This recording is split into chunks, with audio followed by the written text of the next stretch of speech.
Dans cette vidéo, nous allons présenter une sélection de 10 films sur des tueurs en série basés sur de vrais criminels. Dans cette liste, nous explorerons des films qui dépeignent ou s'inspirent de tueurs de la vie réelle. Laquelle de ces histoires trouvez-vous la plus perturbante?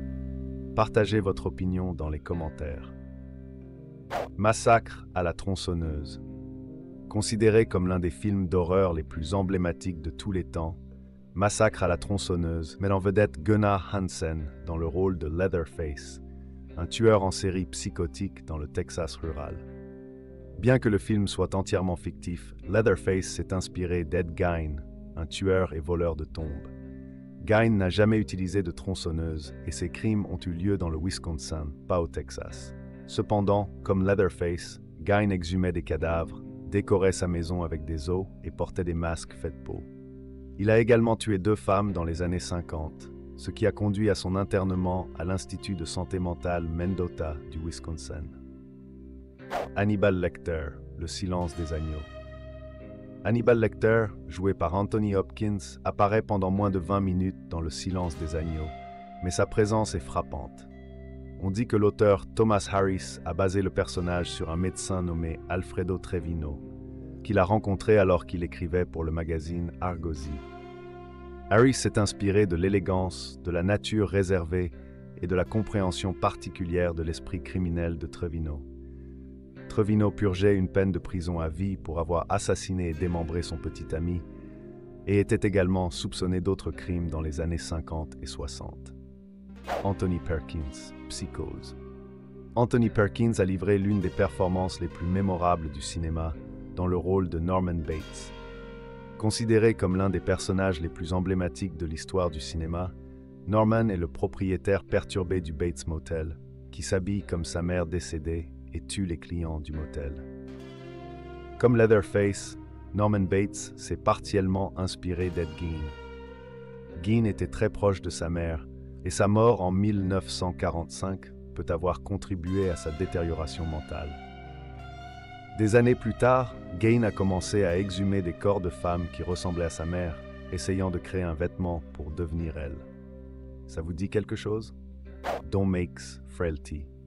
Ce drame à suspense suit Fenton Makes, un adolescent de 16 ans de la ville de Thurman, qui commence à soupçonner que son père est un tueur en série avec une obsession particulière.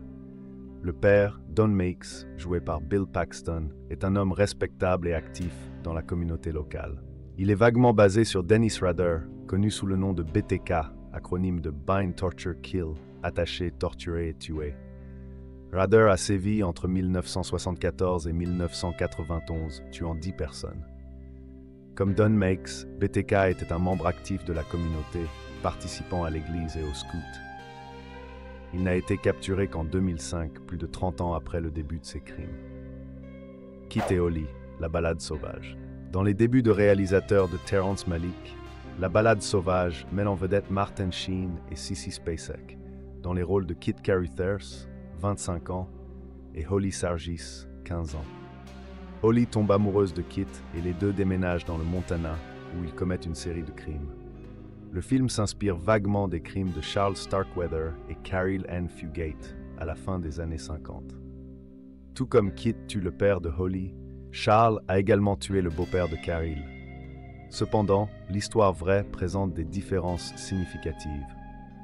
Charles a également assassiné la mère et la jeune sœur de Caril. Il avait 19 ans, tandis que Caril en avait 14, et leurs crimes ont eu lieu dans le Nebraska et le Wyoming. De plus, Caril a été condamné à la prison à vie, contrairement au film où Holly reçoit une libération conditionnelle. Mick Taylor, Wolf Creek. Ce film brutal suit 3 amis voyageant en Australie qui sont approchés par le local Mick Taylor dans le parc national de Wolf Creek. Mick poursuit le groupe et finit par en tuer 2, tandis que le 3e parvient à s'échapper. Le scénariste et réalisateur Greg McLean a basé l'histoire sur les meurtres de routards commis par Ivan Milat, qui a tué 7 voyageurs entre 1989 et 1993 en Nouvelle-Galles du Sud, en Australie. Le film s'inspire également de Bradley John Murdoch, qui a assassiné le routard britannique Peter Falconio en 2001. De même, la petite amie de Falconio, Joanne Lees, a réussi à s'échapper dans le bush. Andrei Chikatilo, Citizen X. Ce téléfilm HBO des années 90 met en vedette Stephen Rea et Donald Sutherland dans le rôle de deux détectives soviétiques qui chassent un tueur en série responsable de plus de 50 meurtres. Le criminel est Andrei Chikatilo, un véritable tueur en série condamné pour 52 meurtres entre 1978 et 1990. Le film dépeint fidèlement les faits, y compris les vrais noms des personnes impliquées et le nombre de meurtres. De plus, il est exact sur des détails tels que l'arrestation de Chikatilo par des policiers en civil et sa confession de ses crimes dans un profil psychologique mené par Alexander Bukhanovsky. John Christie, 10 Rillington Place. Ce drame criminel britannique met en vedette Richard Attenborough dans le rôle de John Christie, un tueur en série qui tuait des personnes dans son appartement de Londres et cachait les corps. Un autre résident de 10 Rillington Place, Timothy Evans, a été injustement condamné à mort pour les meurtres de sa femme et de sa fille. Le film se distingue par sa précision dans la représentation de la vie réelle, y compris la méthode de meurtre de Christie, l'exécution de Timothy Evans en 1950 et la découverte des corps cachés dans les murs de Christie. Certaines scènes extérieures ont été tournées au véritable Rillington Place, y compris celle d'Attenborough, utilisant la porte d'entrée. Patrick Bateman, American Psycho. Dans ce film, Patrick Bateman est un banquier de Wall Street et un tueur en série. Bien que Leonardo DiCaprio, Edward Norton, Keanu Reeves et Brad Pitt aient été envisagés pour le rôle, Christian Bale a fini par l'assumer et a livré l'une de ses meilleures performances. Bien que Bateman n'ait pas de source directe dans la vie réelle, l'auteur Bret Easton Ellis s'est inspiré de Ted Bundy, un homme séduisant et réel qui a tué au moins 30 personnes dans les années 70. Bien que Bundy n'était pas un banquier d'investissement, son apparence, sa personnalité et ses méthodes ont des similitudes avec celles de Bateman. Scorpio, l'inspecteur Harry. L'un des films les plus populaires de Clint Eastwood, l'inspecteur Harry, présente l'inspecteur Harry Callahan à la poursuite d'un tueur appelé Scorpio.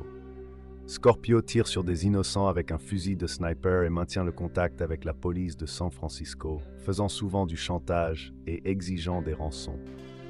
Le personnage s'est vaguement inspiré du Zodiac, un tueur non identifié qui a assassiné au moins 5 personnes dans la région du Grand San Francisco à la fin des années 60.